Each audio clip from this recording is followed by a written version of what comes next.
Bismillahirrahmanirrahim. Assalamualaikum warahmatullahi wabarakatuh. Alhamdulillahirabbil alamin wa bihi nasta'inu ala umuri dunya waddin. Wassalatu wassalamu ala asrafil anbiya wal mursalin wa ala alihi wa sahbihi wa man tabi'ahu bi ihsanin ila yaumiddin. Amma ba'du. Bapak Ibu semuanya saja yang saya hormati, terakhir dulu kira-kira sebulan yang lalu saya membaca kitab dengan judul Ahkamul Quran yang berbicara tentang kontroversi yang sudah saya baca, maksudnya yang sudah kita baca bersama-sama adalah berkaitan dengan kontroversi basmalah. Itu. Jadi ada yang menyebut basmalah itu bagian dari Quran, ada yang menyatakan basmalah bukan dari Quran, ada yang mewajibkan membacanya, ada yang tidak. Nah, kemudian kita akan lanjutkan. Jadi saya mulai dari halaman 6 jika ada yang memiliki kitabnya. Di sini ada anak judul Faidatul Khilafi, yaitu manfaat atau sebenarnya apa sih yang bisa kita ambil dari perbedaan pandangan itu. Nah, ini sangat menarik nanti.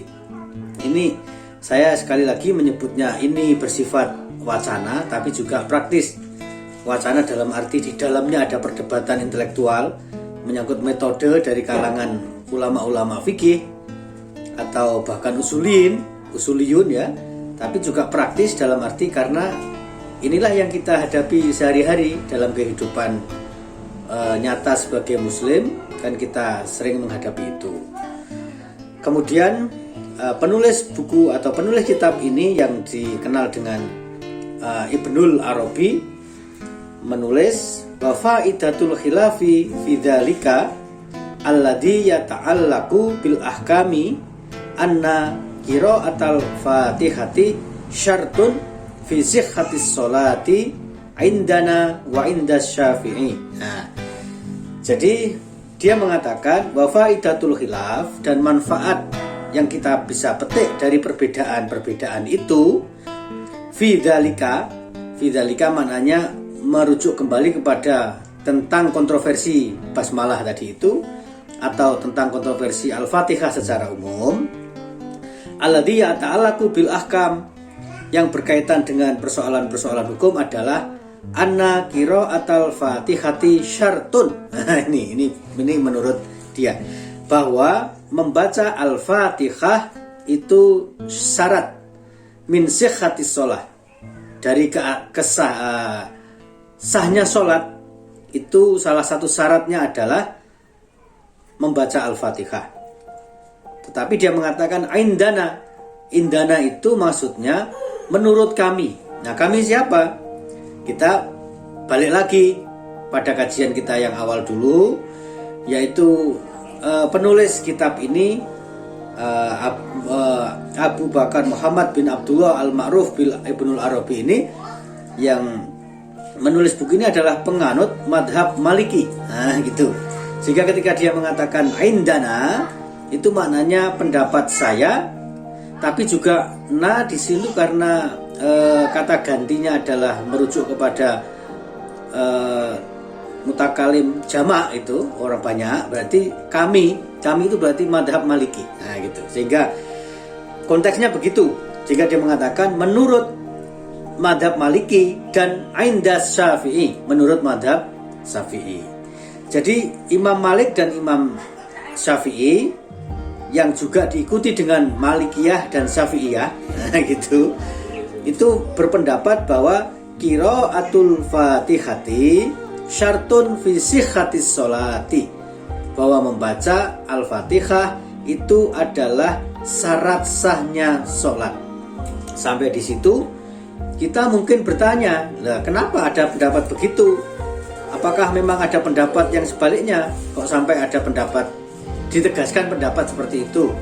Itu kan makna mukhalafahnya dalam bahasa usul fikih. Makna baliknya kan berarti ada yang tidak berpandangan begitu, sehingga perlu disebut indana. Nah, gitu. Nah, maka di sini ditegaskan khilafan li Abi Hanifah haitsu yaqul innaha mustahabbatun. Karena ternyata ada pandangan yang berbeda, memang khilafan berbeda. Li Abi Hanifah, berbeda dengan Abu Hanifah yang mengatakan innaha mustahabbatun, bahwa membaca Al-Fatihah dalam sholat itu mustahabbah saja, disukai saja, dicintai, disukai. Ya berarti kan maknanya enggak dibaca juga enggak apa-apa. Nah gitu. Nah ini kan menarik ya, menarik, artinya sesuatu yang perlu kita ketahui dalam kaitannya dengan praktek ibadah sehari-hari. Karena apalagi Muhammadiyah kan menggunakan metode tarjih. Nah nanti juga ada kata-kata tarjih di sini. Fatadkhulu bismillahirrahmanirrahim fil wujub inda man yara. Nah, jadi berbeda juga pandangan Maliki ini dengan mereka yang mewajibkan membaca bismillah itu sebagai bagian dari sholat. Nah, ini menarik. Sampai di sini saya ingin menggarisbawahi beberapa hal, bahwa dalam mempelajari fikih itu menariknya begini.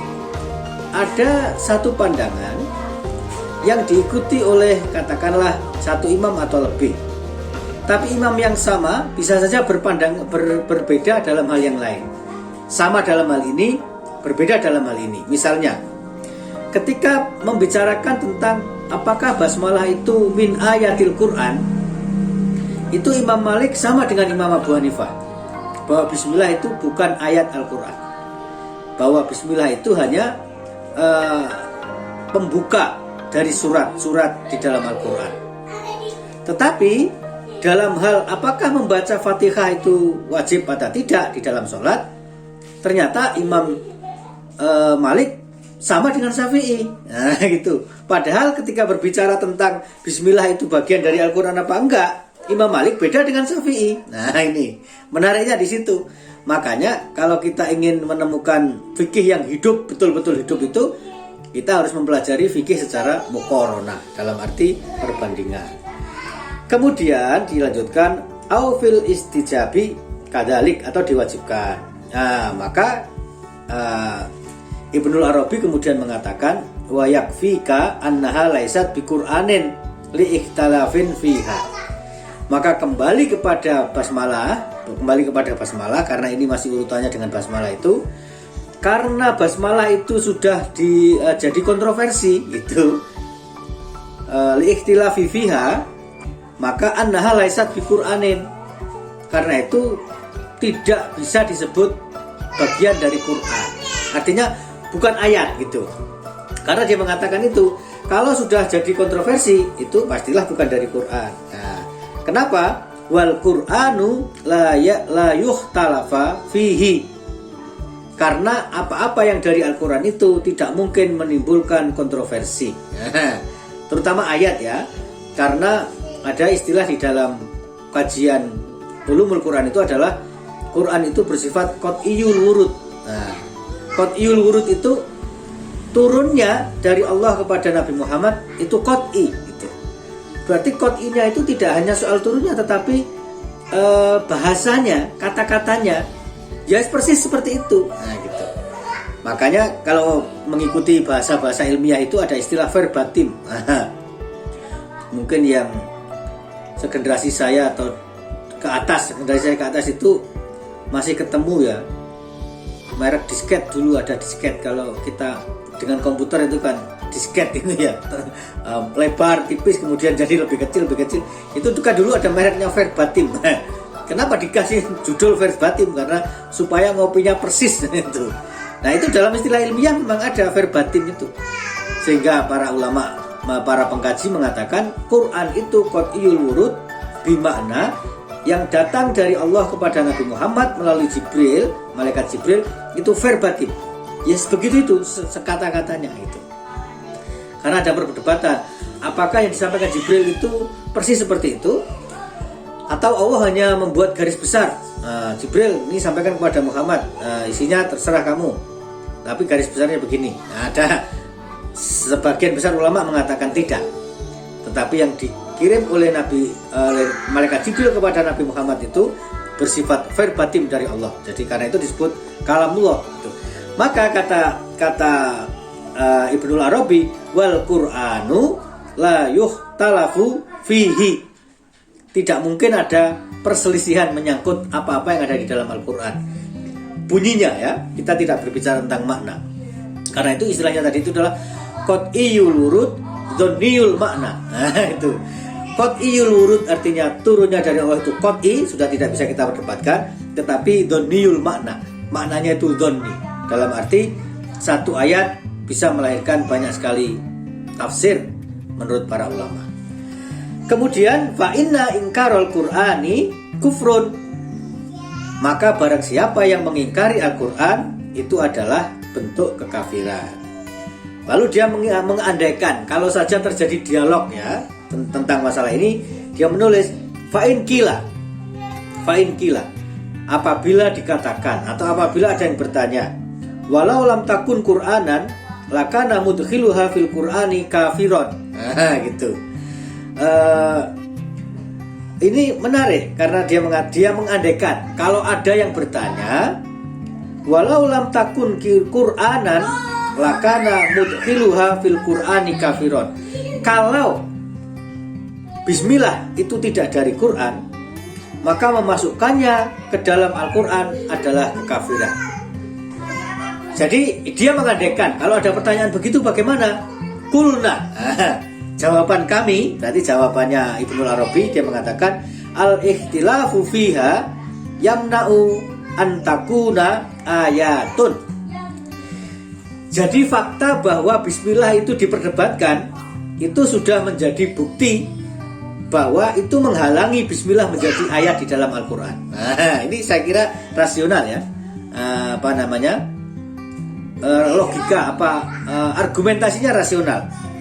Al-ikhtilafu fiha, bahwa fakta bahwa bismillah itu atau basmalah itu menjadi ikhtilaf, yamna'u menghalangi atau mencegah, min antakuna ayatan, sudah mencegah untuk jadi ayat itu. Wa yamna'u min takfirin man ya'udduha minal Qur'an, tetapi juga mencegah atau tidak berarti mereka yang memasukkannya ke dalam Al-Quran sebagai kafir. Nah, gitu. Jadi dia pandangannya moderat sekali, tidak menganggap bahwa itu bagi yang memasukkannya tidak bisa dianggap kafir.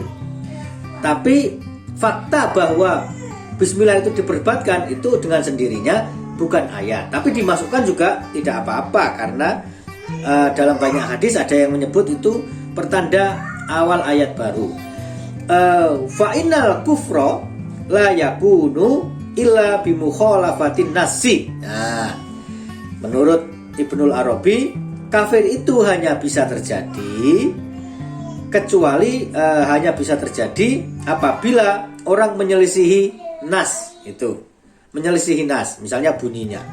Wal ijma, dan ijma atau kesepakatan ulama fi abwabil aqaid, dalam hal-hal yang berkaitan dengan akidah. Jadi kalau sudah menyelisihi nas Quran dan ijma ulama dalam kaitannya dengan akidah, itulah baru menuju kekafiran. Tapi kalau masih kontroversi seputar basmalah, menurut Ibnul Arabi itu tidak disebut kafir. Nah, ini menarik sekali ya, menarik betul ya, sebagai bagian dari wacana yang perlu kita ketahui. Kemudian fa'in kila, dan apabila ditanyakan lagi itu, fahal tujibu qira'atuha fis shalah, lalu apakah membacanya itu wajib di dalam sholat? Nah, ini sudah mulai ini menarik. Kulna, kami mengatakan la tujib. Nah, itu la tujibu, tidak diwajibkan. Jadi menurut Ibnu Arabi membaca basmalah itu tidak diwajibkan. Fa inna Anas bin Malik radhiyallahu anhu rawa, dasarnya adalah dia Ibnul Arabi ini mengutip hadis yang diriwayatkan oleh Anas bin Malik. Anas bin Malik itu kalau Imam Malik kan Malik bin Anas. Itu biasanya orang Arab itu punya tradisi begitu, Bapak Ibu, menamai anak itu sama dengan nama kakeknya, itu kakek dari anak itu. Berarti misalnya Muawiyah bin Abu Sufyan punya anak namanya Yazid, itu Yazid bin Muawiyah. ternyata Yazid memberikan nama anaknya Muawiyah lagi, sehingga Muawiyah bin Yazid. Itu. Jadi Yazid anaknya Muawiyah, tapi Yazid memberi nama anaknya juga Muawiyah. Nah, itu bagian dari tradisi Arab yang perlu kita ketahui sebagai bagian dari pengetahuan sejarah. Nah, ini saya tidak tahu persis ini apakah Malik yang Anas bin Malik ini, Anas ini apakah yang bapaknya Imam Malik? Tapi kemungkinan kalau melihat polanya iya. Anas bin Malik, Malik bin Anas, kan begitu. Fa inna Anas bin Malik radhiyallahu anhu rawa annahu shalla khalfa Rasulillah. Bahwa Anas bin Malik ini sholat di belakang Rasulullah, wa Abi Bakar wa Umar, di belakang Rasul, di belakang Abu Bakar, di belakang Umar. Gitu. Berarti artinya begini, kalau saya memahami ya, pernah jadi makmum ketika sholat itu diimami oleh Nabi Muhammad, pernah menjadi makmum ketika yang menjadi imam adalah Abu Bakar, pernah menjadi makmum ketika yang jadi imam adalah Umar.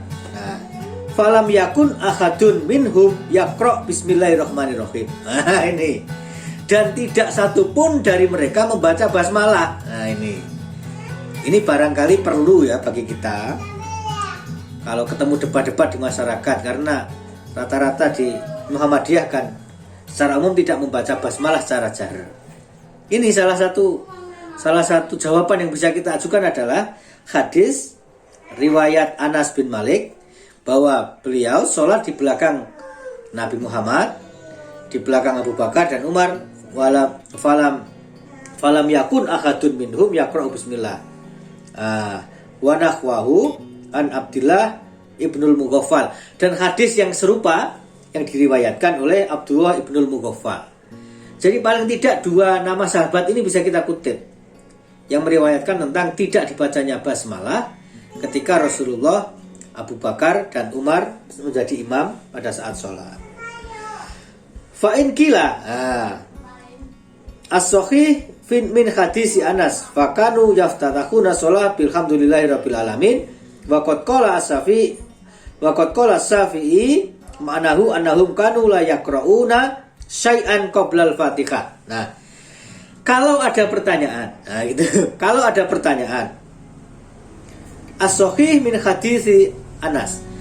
Hadis Anas itu betul adanya, tapi mungkin pemahaman kita yang salah gitu. Misalnya ada perkataan begitu.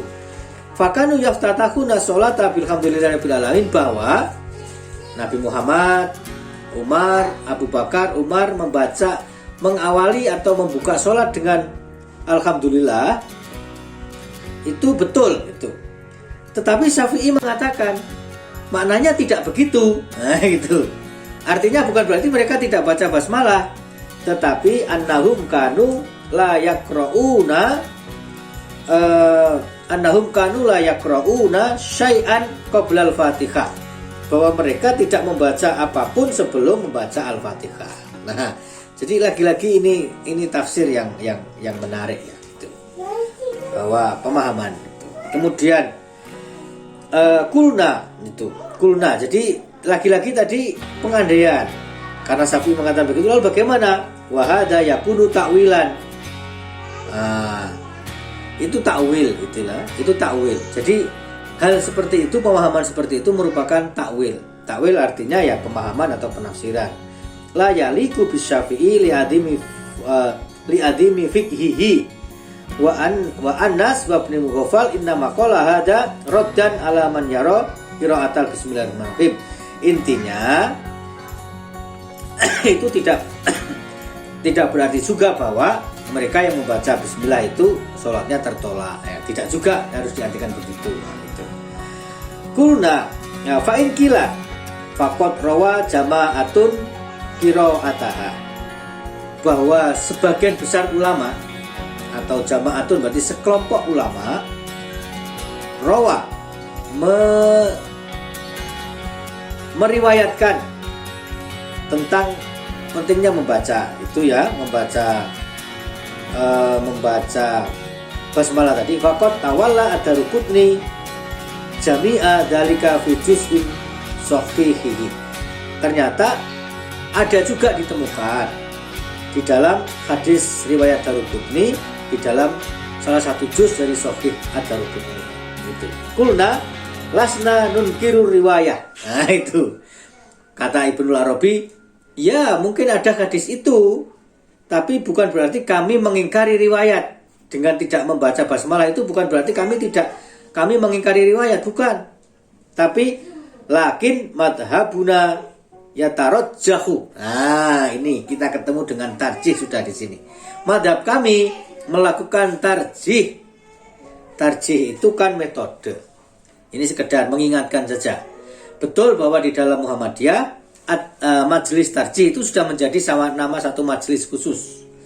Tapi secara umum dalam ilmu usul fiqh, tarjih itu adalah sebuah metode manakala kita menemukan apa yang disebut di dalam ilmu usul fikih sebagai ta'arud al-adillah. Ta'arudu dalilataini au aktsar. Jadi kalau ada dua dalil atau lebih yang bertentangan, itu ada caranya. Nah, para ulama mengatakan satu yang disebut dengan al-jam'u wa taufiq. Nah, kalau ada dua teks, dua ayat, dua riwayat, bahkan ayat itu ya, bahkan ayat Quran yang bertentangan secara makna, maka para ulama mengajukan prosedur pertama adalah al-jam'u wa taufiq. Siapa tahu hanya bunyinya saja yang berbeda. Tapi ketika dibongkar-bongkar konteksnya, asbabun wurud dan asbabun nuzulnya ternyata merujuk kepada makna yang sama, sehingga bisa disatukan. Nah, itu namanya al-jam'u wa taufiq. Kalau dengan prosedur al-jam'u wa taufiq tidak ketemu, maka menggunakan prosedur kedua, yaitu yang disebut dengan nasih mansuh. Nah, itu kan ada ayat di dalam Al-Quran, manansah min ayatin illa nu'ti bimithliha atau khairun minha. Itu jadi, dan tidaklah kami mengganti atau bahasanya menghapus, tapi kan ini bahasan panjang ya, karena mungkin juga kita bertanya kok ayat kok dihapus. Tapi intinya ada memang ayat-ayat yang kemudian menggantikan ayat yang berikutnya, itu disebut nasih mansuh. Lalu dicari, oh ini datang belakangan, karena itu boleh. Oh ini mengganti hukum yang lebih awal. Kalau dengan nasih mansuh juga tidak ketemu, maka menggunakan metode atau prosedur ketiga, yaitu at-tarjih. Nah, tarjih itu apa mananya?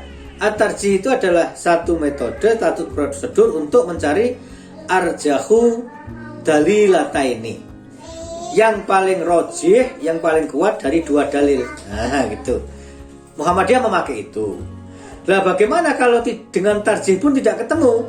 Nah, ini beda-beda pandangannya. Misalnya dalam satu kitab usul fikih yang muqaranah, yang perbandingan itu, saya pernah menemukan satu pandangan yang menggambarkan tentang Imam Abu Hanifah berbeda dengan imam-imam yang lain. Kalau dengan tarjih juga nggak ketemu, maka dia mengatakan bukan mauquf. Kan ada istilahnya mauquf. Kalau dengan tarjih kok nggak ketemu, hentikan statusnya, ambil dicari-cari lagi. Tapi Imam Abu Hanifah mengatakan tidak mauquf, tapi tasyakut. Tasyakut itu artinya jatuhkan saja. Ka'anna la nason fiha, seolah-olah hukum perbuatan itu tidak ada nasnya. Itu. Nah, kalau sudah begitu maka berlakulah yang ia katakan sebagai majalul istihad. Majalul istihad itu berlaku kalau dengan tarjih juga nggak ketemu. Jadi memang kalau kita ikuti pandangan 4 madhab itu sangat menarik. Tetapi sebagai gambaran awal, Imam Abu Hanifah atau madhab Hanafi itu memang paling rasional. Sampai-sampai di satu kitab yang judulnya itu Manahijut Tasyri' al-Islami fil Qarni Tsani al-Hijri, yang berbicara tentang perbandingan metode hukum Islam 9 madhab pada abad kedua Hijriah. Itu Imam Abu Hanifah diceritakan mengatakan menolak sekian hadis, karena dia mengatakan yang meriwayatkan hadis itu hum rijal wa nahnu rijal, sama-sama manusia kok. Nah, itu kajian lain ya. Tapi balik lagi, itu tadi Lakin madhabuna yatarajjahu bi an akhaditsana.